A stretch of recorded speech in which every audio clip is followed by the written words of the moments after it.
Hello, hi.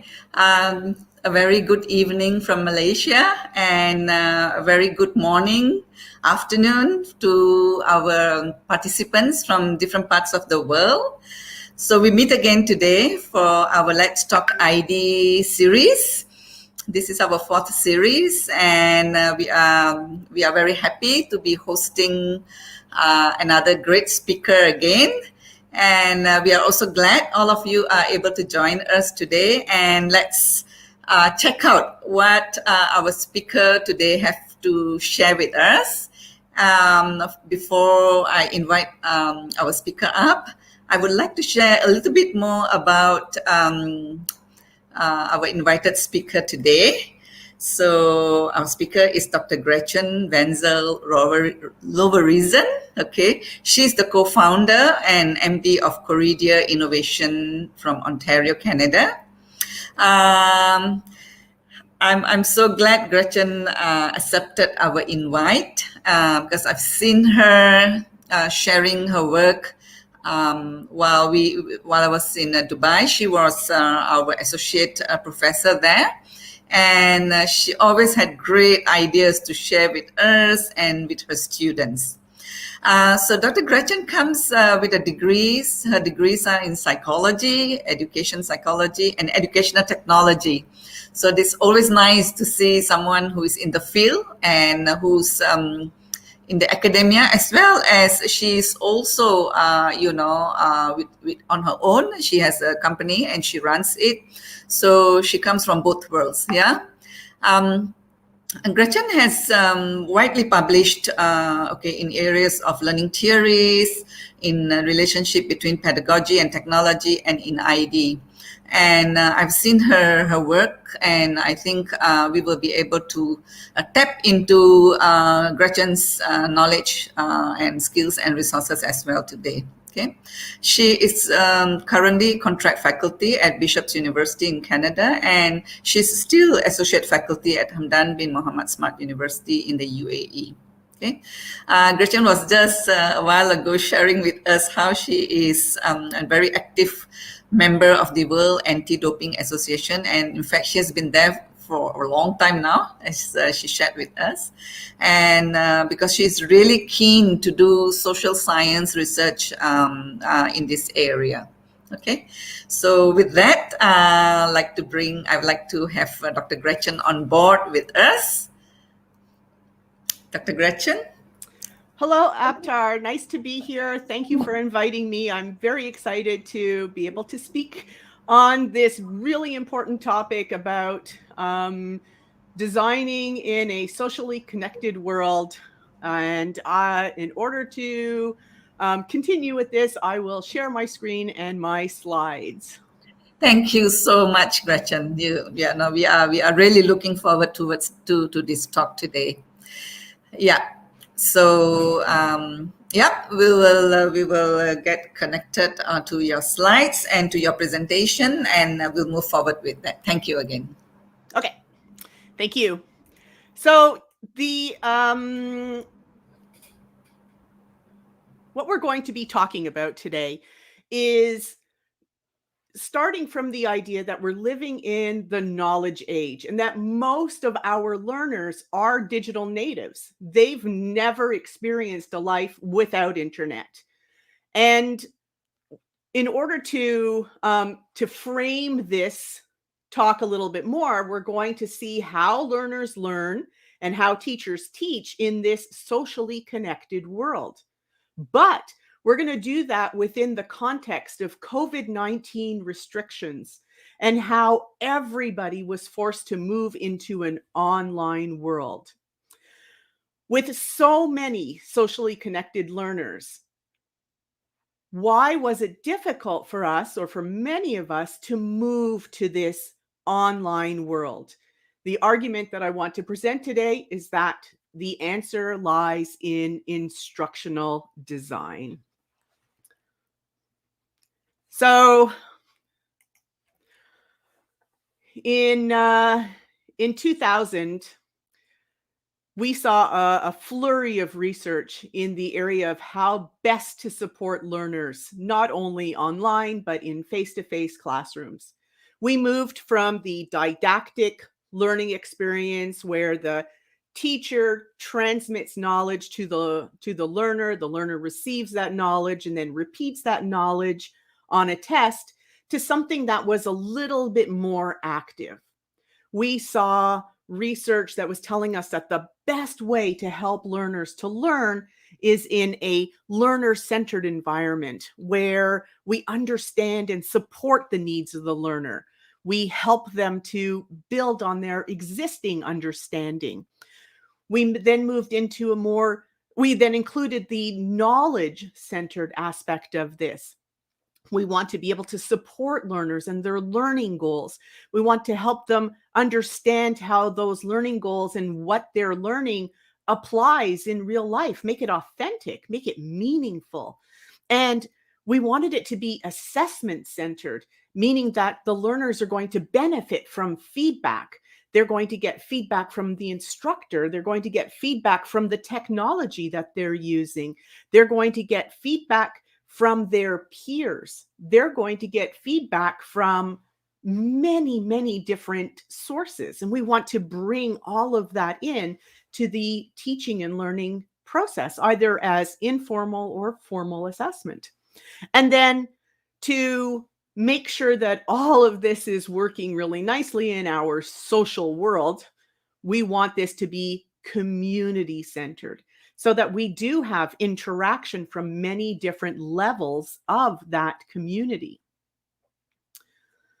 It looks like this in a Venn diagram. We have the learner in the center, and the learner is building knowledge by working individually and collaboratively through mostly an inquiry-based approach.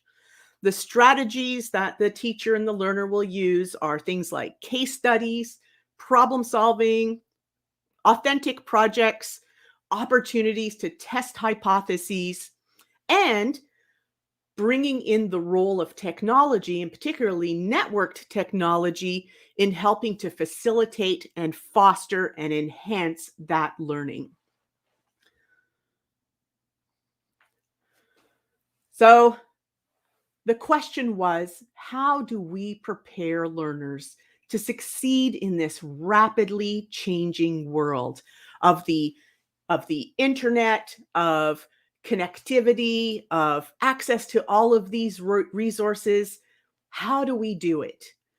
And a quote that I think is really important here from Canole says, "It's no longer about knowing facts and procedures, but more about being able to locate and use relevant information on a needs basis." This also connects to the idea of connectivism. So an idea put forth by George Siemens in 2004. And his idea was the internet changes the game. The internet changes everything. We have nodes and links. And the nodes are essentially resources, and resources can be content or media or people. And because we interconnect with all of these nodes all over the world, we have a tremendous opportunity to learn, but it also changes the way that we learn. Further to this was the idea that what we really need to do is focus on how to help these students to learn in this world. It's no longer just receiving facts, going into a classroom, sitting at a lecture, getting facts, memorizing those facts, and repeating those facts. Now it's finding those resources, making sense of those resources, and applying them to their learning and to their real life. So the skills that we need to teach them are those skills, not the content. We can talk about the content, but we need to teach those specific skills. They need to be able to engage in what became known as 21st century skills. The Conference Board of Canada lists, I think there are 14 Canada employability skills. I selected out a few of them because these are the ones that are most talked about worldwide. So we see the ability to communicate, the ability to manage information, the ability to think and solve problems, the ability to work collaboratively, the ability to be flexible in how we learn, receive information, and connect that information, and how we use technology to help us locate, communicate, manage, and think and solve problems. And then I left the last one, self-regulate, to know when to do that, how to do that, when it's most beneficial for us to do that, know when it works, know how to change our plan if we need to change our plan, and so on. So these 21st century skills got broken down into essentially 4 main areas: knowing how to collaborate, knowing how to communicate, knowing how to think critically about content and ideas, to evaluate them, and how to be creative. Learners are no longer able to just, if they want to succeed in this rapidly changing world, no longer able to just take information, digest that information, and repeat that information. They now have to make sense of their world. They have to create meaning from what they're learning. And they have to use creative ways to solve problems, because that's what we need right now. We need creative problem solvers. We don't need students who have a store of information. We have the internet for that. If you want to find information about something, you just Google it, right? I'm sure that's what most people do. So we need to be able to take this information, be creative with it. So to get a better idea of why this is significant, we need to take a step back and look at the learning and technology relationship from a historical perspective. We have to remember that we learn through communication. So, and that's the focus of this talk is socially connected world. So communication. We have 4 main paradigm shifts with relation to communication. The first one was speech. And this is ancient times. We communicated only orally. In order to learn anything, you had to be there to hear it. You had to have good memory skills in order to retain that information. And then in order to share that information, you had to be able to articulate it back to somebody else. The next paradigm shift that we see is writing. And that was a huge game changer, which is why it's a paradigm shift. So a paradigm shift is anything that significantly changes the way that we see the world and work within the world. The paradigm shift of writing was a huge game changer. Now we are able to keep records. We're able to keep ideas. We don't have to store everything in our head. We can have maybe a little bit more formal education. Of course, that sounds great, but we have to remember that it was really only the privileged and the clergy that had access to reading and writing. Everybody else really didn't. But we still were able now to keep records. So we had a history of, or a written, recorded history of knowledge and understanding.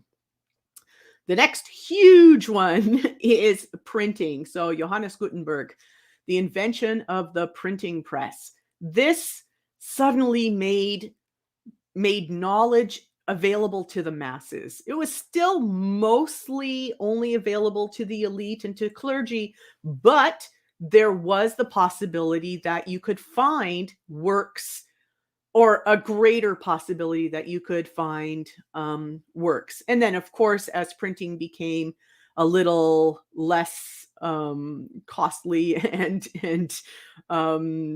difficult to do, it became more widely available just generally.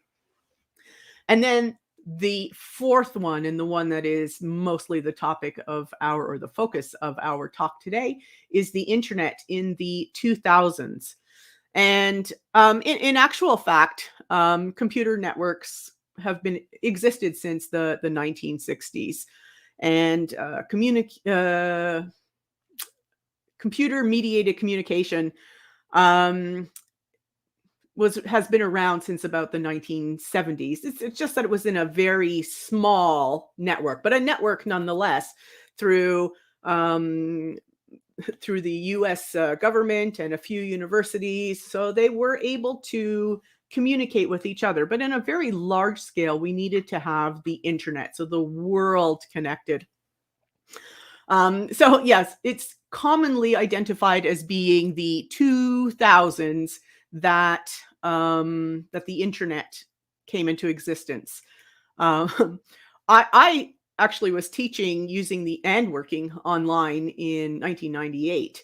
But it was, mostly a text-based correspondence type of teaching and learning using email. But yeah, it's considered 2000 to be the date.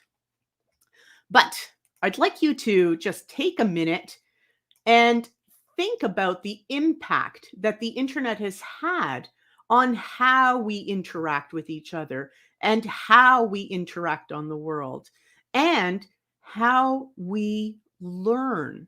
So I'm going to ask you to write into the chat if you want to learn something, you're curious about something.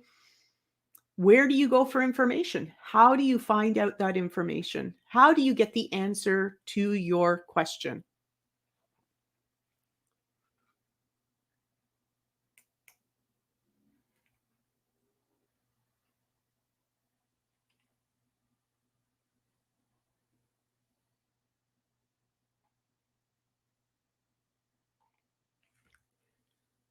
I'm guessing that most of you would probably Google it, right? You'd probably check Google first.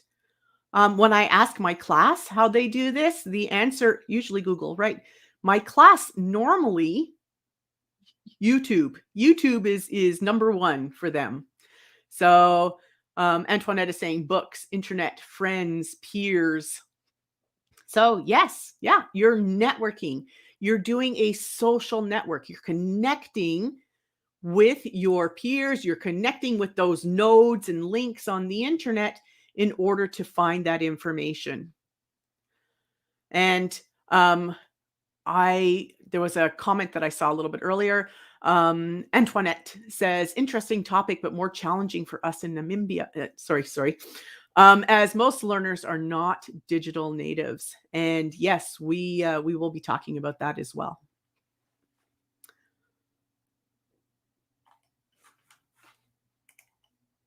Okay. So we know that this is the way that we should be teaching and learning. We know that our advice for designing instruction is that we should make learning possible for learners by giving them access to these resources, giving them opportunities for critical thinking, having them collaborate with each other. But the reality is that doesn't necessarily happen that often. So we know that computers are powerful, flexible tools that offer this great potential for learning. Research in this area shows us that, yeah, maybe not so much. The most common uses of using technology in the classroom, face-to-face and online, is the transmission of content. So the transmission of content either through similar to what we're doing right now, so asynchronous lecture type of activity or content delivery, sending slides, text-based resources, and so on. Communication, but communication in this sense isn't what we would want communication to be or what we hope communication is. It is giving information to your students. So, the meeting time is changed to 4:30 today type of information. So communicating in that way. Improving efficiency. So using your computer to type up one message and broadcast it to many students, or to help you word process something, or creating a PowerPoint presentation.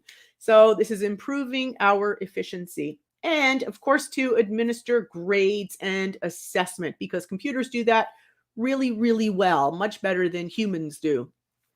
So computers can deliver a test and grade the test very quickly and with very little effort. So one of the comments here is Professor Bonk wrote in his book entitled "The World is Open." I actually have that book. It's behind me there. And the internet is open space to find whatever we want. Yes, exactly. Exactly. So we should be using that, right? We should be taking advantage of those resources and building them into our courses.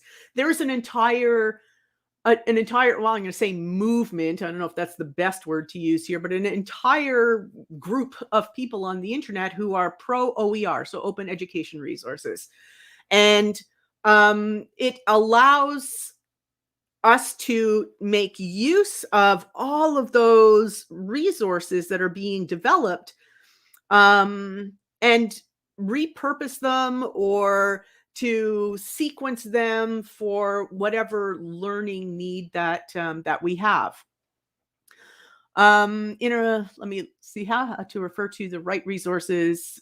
Yes. So how to identify the right resources is one of the 21st century skills. So how to be able to identify, evaluate, and then use that information is one of the big ones. And then the pandemic definitely brought technology to the forefront of the education era. Yes, and that's where we're going. So in order to bring in the best technology experience for teachers and learners, but specifically learners, the idea was to a researcher by the name of Mishra. I can't remember his first name. I'm sorry. But he came up with this idea that we need to not only, when we're designing learning, not only look at just content, not only consider pedagogy. So are we going to use a behavioral instructivist approach where we're delivering content to the learner? Or are we going to use a more constructivist approach where we are asking learners to construct their own knowledge? But we need that third variable. And that third variable is understanding technology.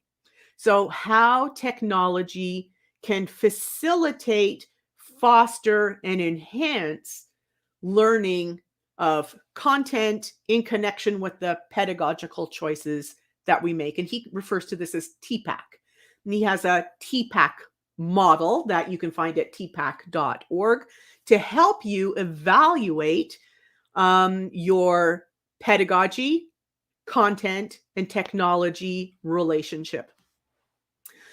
The goal of designing learning, says Howland, Jonathan, and Mara, is we want to use this content, pedagogy, and technology to help students learn how to recognize and solve problems. What technology can do that for us?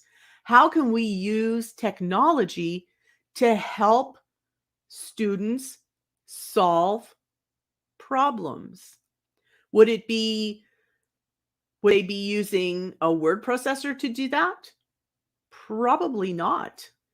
So if we want to ask our students to test a hypothesis, for example, we want our students to measure the amount of daylight in a day. And h- what would how could we do that? What technology would we use to do that? So oh, thank you for the reference for the TPACK framework. These are the questions that um that we need to ask with respect to the content, pedagogy, and technology. This is our learning goal. This is what our learners need to be able to do by the end of this learning. What is the best way to help them get there? Is the answer a technology answer? Or is there a different way to do that? And if the answer is a technology answer, what is it about the technology that's going to help them get there?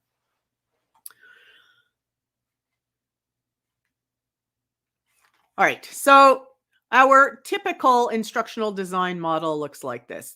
I'm sure everybody is familiar with this. This is a very straightforward instructional design model, and this is typically how we design learning. So at its most basic level, we have the goal of instructional design that, what do I want my students to be able to do at the end of this course, this lesson, this unit, this module, this training session? And we begin by coming up with a very clear, very measurable learning objective. Maybe it's going to be something like, by the end of this session, learners will be able to correctly identify specific elements on a periodic table. And then the goal of the assessment is to determine if the learning objective outcome has been met. So to help the learners, to ensure that they have a successful, or to at least help them move to a successful learning outcome, we present them with content and learning activities directly aligned with the assessment and the learning objective. It's clear. It makes perfect sense. We have our, I'll write in orange. We have our goal, and it's completely matched to what we're going to measure. Our assessment then is going to be something along the lines of, let me go back to here.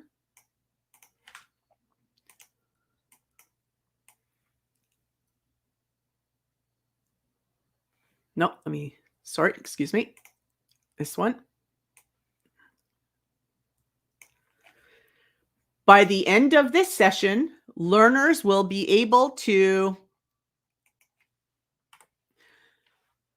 correctly identify metals and non-metals on a periodic table. We then give them the assessment. So the assessment is completely aligned. Using the provided periodic table, locate the following elements. Very straightforward, very clear.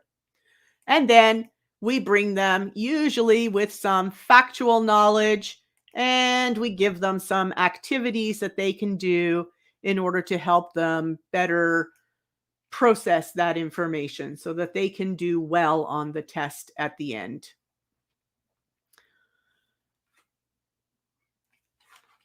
The question that is presented to us then is, we can go all the way back to Jean Piaget and Piaget's ideas about how we learn. So Piaget believed that we learn through wonderment and curiosity and interest. We try to make sense of our world.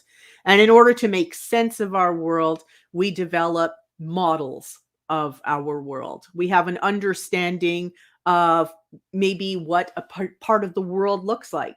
Maybe we have a understanding or our understanding of what it's like in Australia. And our idea of Australia is going to depend on our experiences with Australia.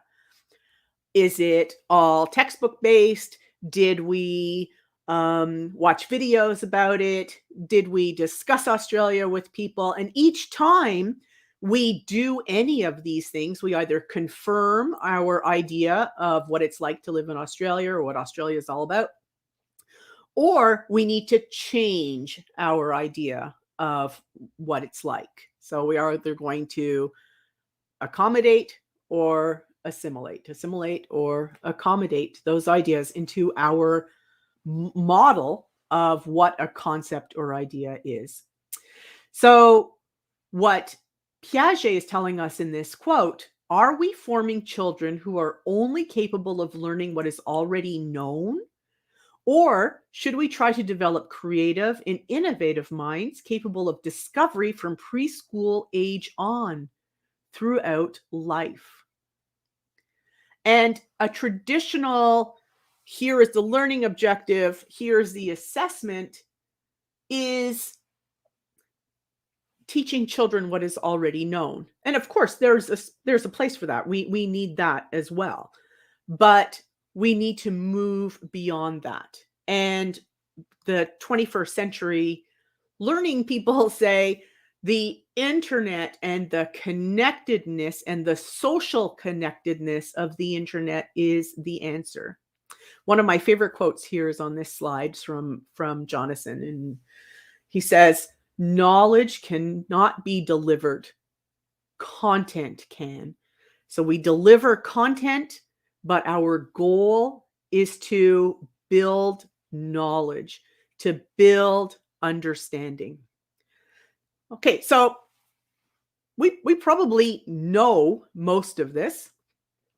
And for the most part, I think a lot of us are bringing these ideas into our learning design. And for those of us that are teaching online regularly, we know that we can use the features that the internet and that technology affords us in order to make learning more efficient, more effective, more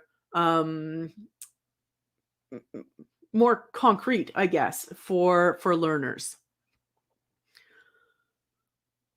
One of the comments here is how to understand that the resources are tools and not main purpose that will produce more problems if trying to solve it. Yes. And Piaget's theory is critical in the design of technology-mediated instructional materials. It really is. And actually, if the better theory that I could have used is Vygotsky's theory, because Vygotsky believes, or his focus is how we are influenced by our social environment. So he's much more social than Piaget is, but I really like this quote. So, and I thought it was kind of spot on for our talk today. Okay, so we know that we need to bring in all of these elements. We know how to support learners. We know how to inspire critical thinking and creativity. We know how to use technology to help support and foster that learning in our students. And then this happened. So what happened? We saw, because of COVID-19, we saw a lockdown of people. People were no longer free to engage with each other. Social distancing became a thing.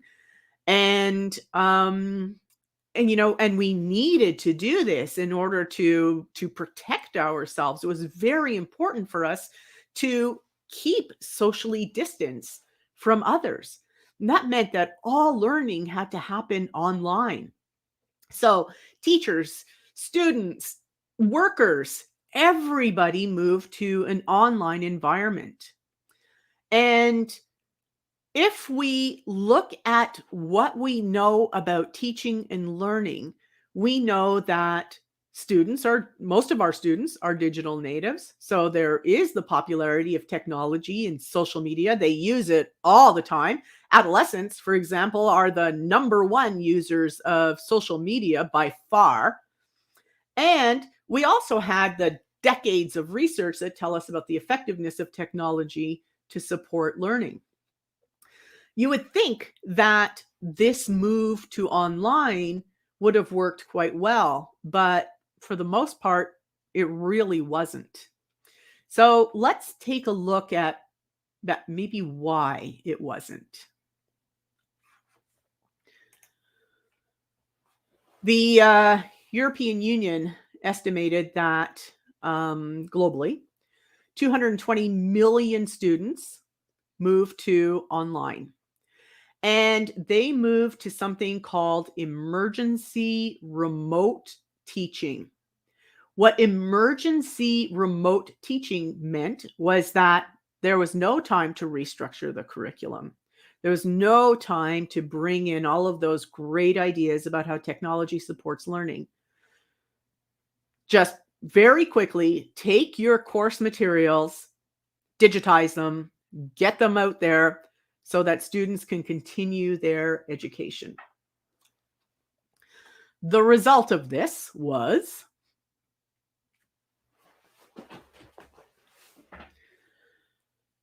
almost 75% used live stream lectures in real time, so synchronous, like what we're doing right now.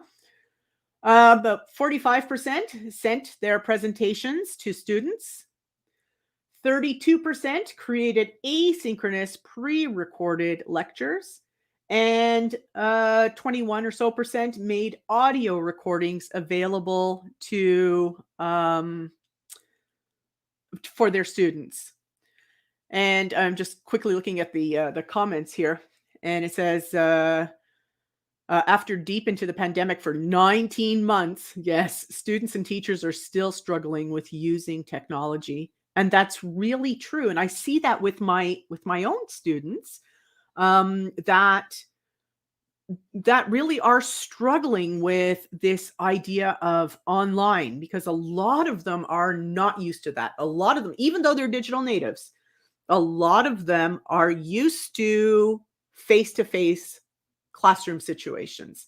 And being online, they feel isolated, they feel frustrated. Well, actually, I have a slide all about that. Oh, wait, before I do that, let's analyze this a little bit. So we have the delivery method, we have live stream lectures in real time. So what would you vote? Would you vote that this is an active learning or a passive learning? A live stream lecture, active or passive?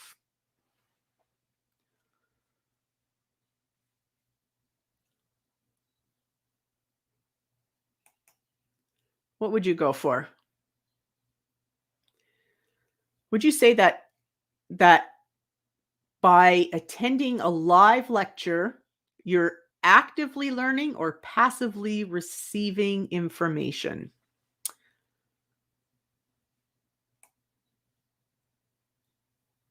I am going to put that one actually right in the middle. How about sending presentations to students? That could also go into the middle, and I'll explain why in a minute, but I'm going to put it here in the passive column, because what research tells us is that when students are sent content information like slide presentations, a good number of them don't even open it. They don't even look at it. Asynchronous pre-recorded lectures. Again, that could be in the center. So all of these could really be in the center. And so mostly when students kept their cameras, Yes. Yes. And then I understand, the camera off bit. And sometimes it's necessary for bandwidth, but yeah, we need other ways to make sure that they're active. And then audio recordings, I'm going to put that in the center as well. So we can see that, yeah, maybe some of these could be active, and they're active because the students might be cognitively active while reviewing this information. They might be thinking about it. They might be taking notes. They might be creating their own ideas. They might be using what they learn in that live stream or in that presentation or in the pre-recorded lecture or in the audio recording to understand something else. So in that sense, it could be active, or it could be very passive. The learners certainly aren't physically active with it. They aren't actively building something or modifying something or testing something. They are listening to it or watching it. So it could be also cognitively passive if they just have it on and they're not really paying attention. A story that I like to tell my students on this very topic is a number of years ago, I was attending a conference, and it was an excellent conference, very well attended, and the speaker was engaging and interesting, and the person sitting in front of me, so just a little bit off to my side, so I could see what they were doing on their computers, because when everybody has their laptop open, if you're behind them, you can see what's going on. And she was watching Shrek. She had earbuds, and she was watching the movie Shrek. So instead of watching the the the event, she was engaged in this movie. And that just puzzled me. Why? You can watch Shrek at any time you're at this conference. Pay attention to the conference. But so, yes, we can't ensure that our learners are going to stay engaged. So they can be active or passive. This lady at the conference, definitely passive learning. She wasn't even really there. So, like, not cognitively there. She was there physically. All right. So what did the students think of moving online? Well, according to the European Union study, they rated it pretty good. They were fairly positive about the whole experience. But we also found that there were many serious challenges. A lot of students felt that their academic performance declined. Many felt that their workload increased, and they experienced boredom, anxiety, frustration, and anger over the situation. So we've looked at how best to support learners in an online learning environment, how to design that learning, how to structure that learning. And we saw what happens when we're forced to quickly put everything online because of a pandemic. And Antoinette has a perfect comment here. She says, in my opinion, there's a huge difference between ERT and online learning. The latter is well planned, effective learning using a systematic design model, while ERT is a quick fix. Exactly. And that is where we have the instructional design disconnect. So it was emergency. We had to do this, but it's the part of my argument is that that's part of the reason why the students are feeling the way that they did here, that they felt that they couldn't learn, that there was too much content that they had to deal with, that that they were just overwhelmed and anxious about the whole situation. So our question is, how do we help prepare learners to thrive in this rapidly changing world, to be active participants, contributors, problem solvers in this global context, and how to learn? So, how to help themselves to learn, and how do we prepare instructors to help learners learn? And the answer is to think about the mindset. So this last line here says effective online learning requires a whole new teaching and learning mindset. It's not just delivering content to the learners. It's the mindset where you have to say, okay, now I'm on a boat and I have to learn how to fish. So it's a completely different context than if you're saying, okay, I'm a farmer, I'm on a field, and I'm going to plow my field. The end result is more or less the same. You're collecting food, you're getting food, but the way that you're going to do it is going to be very different.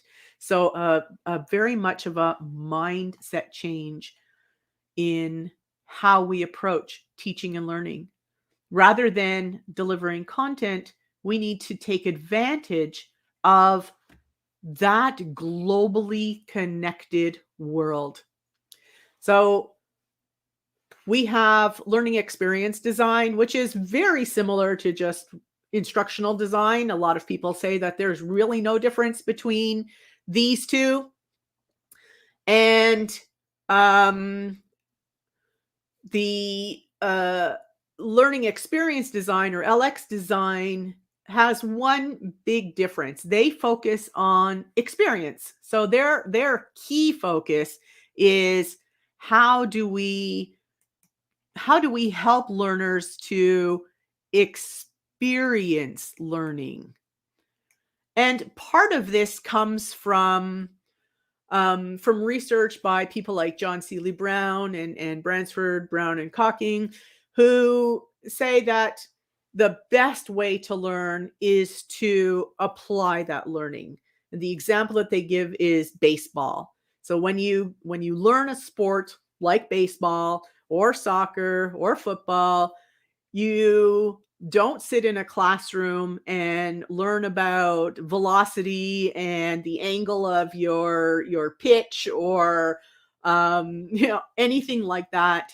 What you do is you go out there and you play baseball, and you learn kinesthetically by doing it.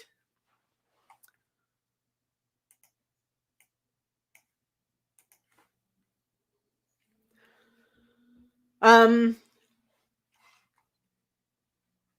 Seeley Brown tells us that what we need to do is we need to also focus on communication and feedback loops. And so this is similar to a self-regulated learning model. We're inquiring, then we generate our ideas, we develop those ideas, test those ideas, we improve those ideas, we reframe the question, and then we inquire again. So we're using this iterative model. And that's another thing that the learning experience design people say that that's what we need to build in to our instructional design. We need to make sure that learners can do this. And the best way to do that is to work within the networked world, to work within the socially constructed world. So what would that look like? We can have something like a pre-learning assessment where learners explore their current understanding, maybe a challenge activity. What do I know about X? Then we introduce the topic. So we provide learners with the information that they need to learn about the topic. And we can use things like a chat box, polls, Kahoot. And then we have learners reflecting on those ideas. What have I learned? What do I know now that I did not know before? And maybe they can revisit their challenge activity. And we have a learner reflection. So they have to focus on their learning strategies. Did it work? Is there something that I can do different? We want to try to bring that into our learning environment. And one of the best ways to do that is to use conversation, have learners talk to each other. Did my idea work? What do you think? Somebody doesn't think that it works. Or maybe they have a different idea on how I can improve my idea. And then Jonathan suggests that we bring in these ideas. So we help learners develop their reasoning skills and bring all of this into our instructional design. How do we formulate these and test these hypotheses? And we have to remember that in a connected, socially connected world, we are constantly engaging in something called social negotiation.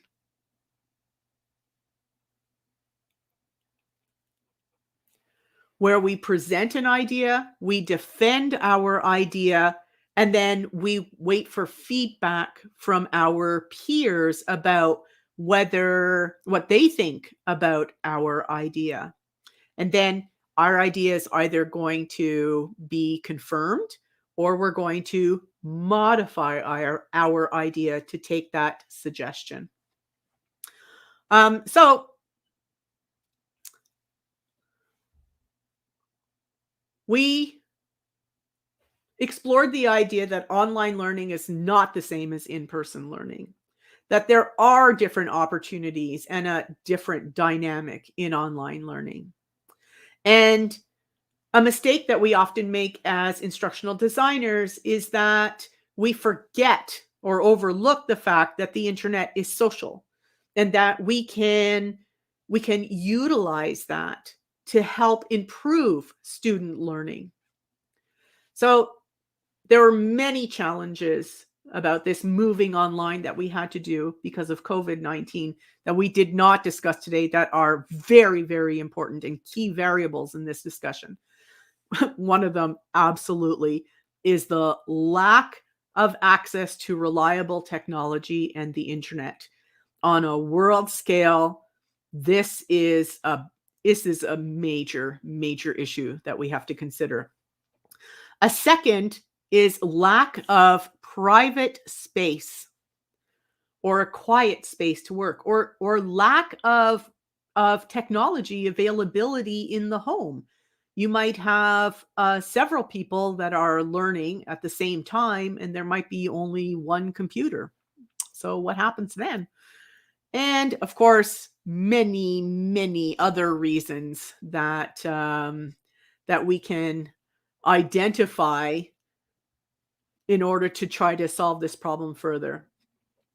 If we help to close this gap a little bit and we build on our social community, our worldwide social community, then I think this is a first step to helping us meet the goals of our 21st century learners and making learning online that much more effective. Thank you very much. Here are some of the references. And let me take a look at some of the comments that we have here that I can try to address. Let me go back up. There was one that I saw. Oh, the question is existential, excuse me. How to make them more productive, more trainers and learners to help them understand the nature of humans. Yes, true. And then, Michael Niquenti, mindset change is critical. Yes, and for those who know me personally, know that this is one of my topics that I speak about almost on a daily basis, the whole mindset idea. And then as well, behavioral changes in approaching a virtual environment. Yes, exactly. So even my own students who I mentioned before, who are digital natives, feel uncomfortable in a formal learning environment because that's not what they associate their social technology with. They associate their social technology with informal learning and their friends, not formal learning. And I agree about Vygotsky's social constructivist theory. Absolutely. It would be the perfect theory to add to this. And take a look. Xiaoyan says, COVID forced teachers to teach online overnight. Many are struggling to cope with the daily teaching. Yes. Mindset changes, innovation in teaching and learning. Aren't these high callings for teachers? They are. But I think if we start to, instead of saying, oh, I have to get all of this, excuse me, all of this content, and I have to put all of these videos together, and I have to get my PowerPoint presentation together, and I have to make sure that all of my students have this content. Instead of focusing on that, I think if we could focus more on here's the question that we want to solve. Here is the problem we want to solve. Here's the question we want to answer. Here is how we find those resources. Let's all work together to find those resources and answer that question. Let's turn this into an online project, our class, to help answer that question. Now we're all building that content together. We're all building those ideas together. With my own class, I use a wiki to do that. So they start collecting their ideas and putting them into a wiki, and then they have to engage in social negotiation in order to validate and improve their ideas. And it works quite nicely for the most part. Some of them feel overwhelmed by it. And we have to keep in mind that students will remember not the educational content delivered, but how they felt during those hard times. Yes. Thank you. Yes, that's really, really true. Very good. And does TPACK model need to evolve to adapt to new learning spaces? Part of the TPACK model is designed to evolve to new learning spaces. So yeah, it's a fun idea to visit TPACK. And resilience psychology. Yes, that's another factor. So that's what I would add that in here as well. So if we were looking at, I can't write anymore. If we wanted to start pulling out different variables on how we solve this problem, that would be one of them. And Mohab says, you can say one of the most negative of online learning, different time zones. Yeah, well, I can speak from experience for that as somebody who does work in different time zones. Sometimes I'm talking to students at 3 or 4 o'clock in the morning. So yeah, very true. I see we only have two minutes left. Abtar, is there anything that you want to add? Yes, thank you, Gretchen. Looks like you were, very independent in every way. So I thought, oh, this is nice, So yeah, I mean, you are so adept with the whole technology environment that you were picking up, all the responses that were coming up. Actually, we do have a very active group today. I really am like, oh my God. And even some of my colleagues who are, interacting with me, they are saying, hey, this group is really very interactive. So Thank you, Gretchen. I think what you did was you asked the right questions, and you presented things that made us reflect. I think make the participants reflect as well. So I think that was really good. That involvement of the participants in your whole presentation today, I think brought on a lot more ideas. I'm thinking we need to get this group into our own communities of practice. I was thinking the same thing. Yeah. So that we seem to be getting similar people who are very interested in instructional and learning design. And I think there's just so much that you have spoken today for designing learning for the socially connected environment, that a session like this is probably not enough. There go, Gretchen. We need you to come back and maybe have more interactions with our participants. Yeah. And I would actually like to continue this. I'm not sure how. Maybe somewhere along the line, when people are all back to norm, we could hold a conference or something. I'm not sure, but I think we are probably heading towards that, so that we need more time to dissect and to discuss.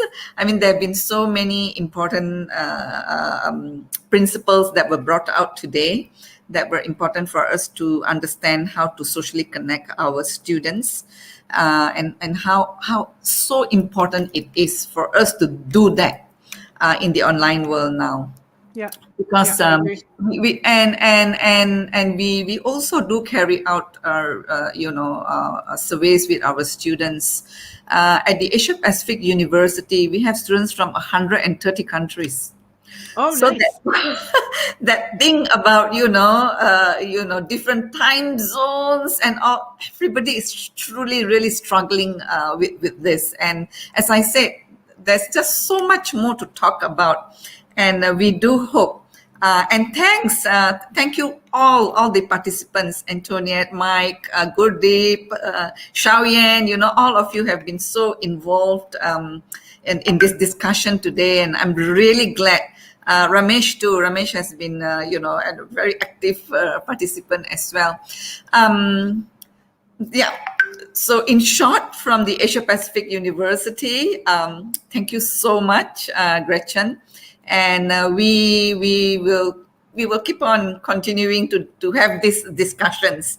Probably look out for Gretchen's LinkedIn post, or I suppose that's where we are nowadays, most of us. Yeah. And maybe we can get more out of each other. And also do look out for our 5th series. We have some more very interesting speakers coming up. So we hope that we will get connected again, this community. And thank you again, Gretchen. I couldn't thank you more for taking so much time, out. I mean, you got up so early, it's like you started at 7 a.m. your time. Yeah. And our email is there if there's anything more. I mean, if you all want to reach out to us, please. At the Asia Pacific University also, we are with the Digital Learning Hub, and we have also come up with a number of ideas. I think something now we are working very, very diligently is from the ID point of view, templated IDs, because that we find that helps in a little bit of the mindset change. Because when there is kind of that Vygotskian support that we are talking about, people seem to be able to understand better the need. Because we must understand that so many of our instructors are not from the education field. So for them to get on to that kind of the understanding that we are talking about, that's still a little bit of a gap for them to get into it. People like who are in the engineering fields, in the technology fields, for them to get what we are actually, our language, our lingo, our education lingo. I think it takes a bit of a learning curve for them. So we are trying to close that learning curve gap as well by preparing templates. And we have been quite successful with our asynchronous design ID templates. We felt that the efficiency of creating learning experiences was much better. So that's something that we are working on. And if if there are any collaborators out there who would like to co-collaborate with us on this kind of design templates, we are more than happy to do that. Thank you again, all of you. Thank you, Gretchen. Thank you, Thank you, Jonathan, who is in the back end, and Jerry.